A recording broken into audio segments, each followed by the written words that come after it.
আসসালামু আলাইকুম। আমরা সেই বিমান চত্বর থেকে রাজশাহী পদ্মার পাড় ঘুরতে গিয়েছিলাম।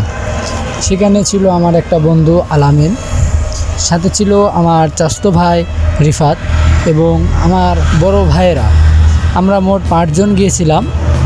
তো আমরা সেখানে গিয়ে অনেক মজা করেছি এবং সেই পরিবেশটা অনেক সুন্দর এবং সেখানে অনেক সুযোগ সুবিধা আছে। সেখানে বড় বড় রেস্টুরেন্ট আছে, চাইলে আপনারা সেখানে গিয়ে রাত্রেও থাকতে পারেন। হ্যাঁ, আপনারা দেখতে পাচ্ছেন যে সামনে অনেকগুলো বাড়ির মতো বা দেখতে পাচ্ছেন, সেখানে কিন্তু থাকা যায় রাতের বেলা। সেখানে আপনারা চাইলে ভাড়া নিয়ে থাকতে পারেন এবং পদ্মার পাড় দেখতে কিন্তু অনেক সুন্দর রাজশাহীতে।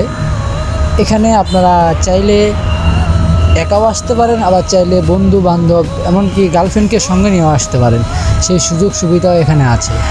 এখানে সাইডে দেখতে পাবেন আপনারা গরু থাকবে এবং গরু বান্ধা আছে।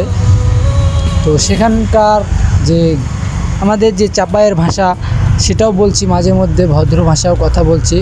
তো আমরা কিছুক্ষণের জন্য একটু অন্ধকারের ভিতরে হাঁটছিলাম, তাই আপনাদেরকে ক্লিয়ারভাবে দেখাতে পারিনি এবং আমাদের সেখানে পৌঁছতে প্রায় রাত হয়ে যায়। তাই আমরা আপনাদেরকে ভিডিওটা সুন্দরভাবে উপহার দিতে পারছি না, তার জন্য সরি। এখানে সাইডে রাস্তার ধারে ধারে অনেকগুলো দোকান দেখতে পাবেন এবং সেখানে পাওয়া যায় অনেক ফুচকার দোকান আছে, চুড়ি, অনেক কিছুই আছে। আপনাদেরকে আমি সামনে দেখাবো এবং আপনারা চাইলে এখানে আসতে পারেন। লোকেশনটা হচ্ছে, আপনারা রাজশাহী রেল স্টেশনে নেমে বলবেন যে আমরা পদ্মার পাড় যাব, তাহলে আপনাদেরকে সেখানে নিয়ে যাবে। পদ্মার পাড় থেকে মাত্র 20 টাকা ভাড়া। তো সেদিকে আমি যাচ্ছি না, আমরা সামনে যাচ্ছিলাম, কিন্তু দেখতে পাচ্ছেন আমাদের চাচাতো ভাই এবং আমার যে বন্ধু আর এবং আমার বড় ভাই, তারা আগে আগে হাঁটছিল এবং আমার পাশে ছিল আমার এক ভাই, বড় ভাই, সে আমার পাশে হাঁটছিল। দেখতে পাচ্ছেন, কিন্তু আমার বন্ধুদের স্বভাবটা খুব ভালো না, তাই তারা সবসময় মেয়েদেরকে দিকে দেখছিল।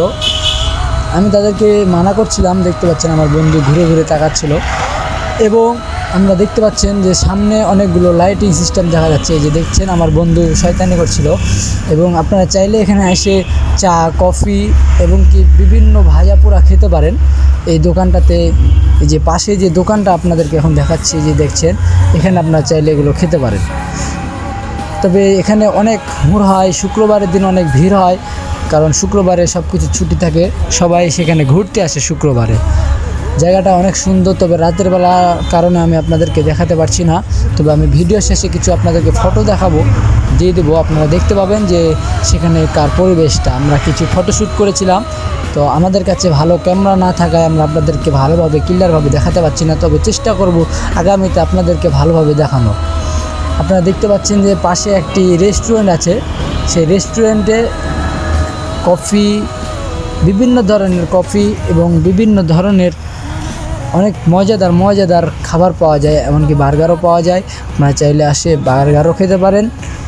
তো পাশে একটা কফি শপ আছে, সেখানে আপনি আপনার প্রিয়জনকে নিয়ে বসে থাকতে পারেন বা বসে গল্প করতে পারেন। বা এই যে দেখতে পাচ্ছেন, আমরা রাস্তার পাশে অনেকেই বসে আছে, তারা গল্প করছে তাদের প্রিয়জনের সাথে। তারা এখানে কিন্তু কেউ আপনাকে কিছু বলবে না যে আপনি কেন এসেছেন বা কাকে নিয়ে এসেছেন, এগুলো কেউ জিজ্ঞাসা করে। এখানে সামনে দেখতে পাচ্ছি একটা ফাঁকা মাঠও আছে এবং সেখানে অনেকগুলো চেয়ার টেবিলও দেওয়া আছে। আপনারা চাইলে সেই ফাঁকা জায়গায় বসে গল্প করতে পারেন। তো যাই হোক, সাথে আমি আমার পরিচয়টা দিয়ে দিই। আমার নাম হচ্ছে মোহাম্মদ সাকিব এবং আমার বাড়ি হচ্ছে রহানপুর, আক্কেলপুর। সামনে কিন্তু গরু থাকায় আমাদেরকে অনেক ডিস্টার্ব করেছিল, আমরা সেই রাস্তাটা বের হতে পারছিলাম না। তবে অনেক কষ্টের সাথে আমরা বের হই। আমাদের বড় ভাই আমাদেরকে দিকে হাসছিল এবং দেখতে পাচ্ছেন সকলেই নিজের প্রিয়জনকে নিয়ে ঘুরতে এসেছে। এই যে দেখেন, এখানে ফুটপাতে কিন্তু অনেক চুড়ি, কানের দুল, হাতের বালা, নাকের ফুল এবং আপনার প্রিয়জনের যা প্রয়োজন যাবতীয় সব কিছুই পাওয়া যায় সেখানে। এমনকি এখানে আপনি চাইলে বক্সিং মারতেও পারেন, 20 টাকা প্রতি পার পিস, 20 টাকা। সেখানে আপনাদেরকে আমি সামনে দেখাবো, যেখানে আমরা গিয়েছিলাম এবং আমরা মেরেও ছিলাম। তো ভিডিওটা আমরা খুব শর্ট বানিয়েছি, কারণ যে আমরা সব কিছু দেখাতে পারিনি রাতের কারণে। তবে আমরা আগামীতে চেষ্টা করব আরও দেখানোর। এই যে আপনারা দেখতে পাচ্ছেন, আপনারা চাইলে এখানে বসেও থাকতে পারেন। এখানে অনেক স্টেডিয়ামের মতো অনেক কিছু, যে সামনে আপনারা দেখতে পাচ্ছেন সেই বক্সিং শটের যে মেশিনটা, সেটা এখানে রাখা আছে। আপনারা প্রতি পার পেজ 20 টাকা নেবে আপনাদের কাছ থেকে। এবং যদি আপনি 999 উঠাতে পারেন, তাহলে আপনাকে একটা হয় স্পিরিট এর বোতল বা পাওয়ার গিয়ার এগুলো আপনাকে গিফট করবে। দেখতে পাচ্ছেন আমরা সেখানে অনেক ভিড়ের ভিতরে পড়েছিলাম, এবং শুক্রবার হলে আমরা আরও ভিড়ের ভিতরে পড়তাম। তবে আমরা গতকালকে গিয়েছিলাম, ভিডিওটা বানিয়েছি আমরা গতকালকে, তবে ছাড়তে অনেক দেরি হয়ে গেছে। যাই হোক, আমরা এখন চলে যাচ্ছি সেই বক্সিং মারার জন্যে। আমরা সেখানে উঠে দেখি অনেকেই বসে আছে, অনেকেই গল্প করছে, অনেকে ফোনে কথা বলছে, মানে যা মনে লাগে সে তা করতেছে। তবে আমরা পছন্দ করলাম এটাকে, কারণ ওটাতে মহিলারা অনেক ছিল, তাই আমরা এটাতে আসলাম। তো তারপরে আসার পরে আমি ক্যামেরা ধরেছিলাম, তারপরে আমার বন্ধুকে দিয়েছিলাম। তবে দেখা যাক, এখানে আমরা কথাবার্তা বলে আমাদের এক বড় ভাই, তাকেই সবার প্রথমে আমরা বললাম যে আপনিই মারেন। তারপর সে বলছে ঠিক আছে আমি মারতেছি। তবে দেখা যাক, আমাদেরকে সেই দোকানদার বা সেই জিনিসটার মালিক আমাদেরকে, আমার বড় ভাইকে শিখিয়ে দিচ্ছে যে এইভাবে মারো, তাহলে তোমার অনেক উঠবে। তো সে শিখিয়ে দেওয়ার পর তারপরে দেখতে পাচ্ছেন আমার বড় ভাই মারার জন্য প্রস্তুতি গ্রহণ করছে। হ্যাঁ, সে শটটা মারার পরে দেখতে পাচ্ছেন, আপনাদেরকে দেখানোর চেষ্টা করতেছি সে কত পায়। মনে হয় না যে সে 999 উঠবে, কারণ তার উঠানোর পদ্ধতিটা অনেক কম ছিল। হ্যাঁ, দেখলেন 750। তারপরে দ্বিতীয়তে আমার আরেক বড় ভাই, যে আমার পাশে হাঁটতেছিল এতক্ষণ ধরে, সে এখন মারবে। তবে সেই প্রথমে একটু নার্ভাস ছিল যে আমি মারবো না বলছিল। আমরা তারপরে জোর করার পরে সে মারতে চায়, তো সে মারার জন্য প্রস্তুতি নেয় এবং সে মারে। তো সে তারপরও ফের খুব নার্ভাস ফিল করতেছিল, কারণ চারিপাশে অনেক লোক ছিল, দেখতেছিল আমাদেরকে। তো সে মারার পর দেখা যায় তার মারটা অনেক ভালো না হওয়ার কারণে তাই সে বেশি উঠাতে পারে না। তারপরে সে 660 উঠায়।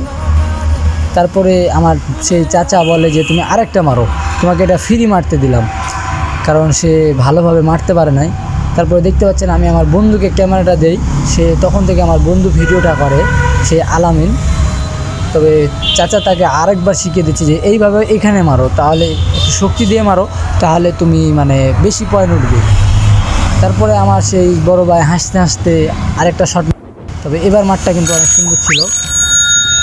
তার দেখা যাক তার কত উঠে এবার। তবে এবারে মাঠটা অনেক সুন্দর থাকায় সে প্রায় 900 পার করে দিয়েছিল, 907 মনে হয়। হ্যাঁ, 907 উঠিয়েছিল। তারপরে 907 উঠায় সে অনেক খুশি হয়। প্রথমকার মাঠটা কিন্তু তার ভালো ছিল না, তবে চাচা ভালো থাকায় তাকে আর কিছু শট। এবার দেখতে পাচ্ছেন আমি মোহাম্মদ সাকিব, আমি একটা শট মারি, তো চাচা বলে যে আমার শটটা নাকি অনেক সুন্দর ছিল। তারপর দেখা যাক আমি কত উঠাতে পারি। তবে সবাই বলছিল আমি নাকি 999 উঠাইতে পারবো। তবে যাই হোক, আমি মনে করেছিলাম যে আস্তে করে মারলে হয়তো বা উঠবে, তাই আমি আস্তে মারার কারণে আমি 999 উঠাইতে পারি নাই। তারপরে আমি 997 উঠাই, সামান্য 3 পয়েন্টের জন্য আমি উঠাতে পারিনি। তবে ধন্যবাদ। যদি ভিডিওটি ভালো লেগে থাকে তাহলে চ্যানেলটি সাবস্ক্রাইব করে আমাদের পাশেই থাকবেন, এবং পরবর্তীতে আমি আপনাদেরকে দেখিয়ে দেব পদ্মার পার পুরোটাই। তাই ধন্যবাদ, সকলে ভালো থাকবেন, সুখে থাকবেন।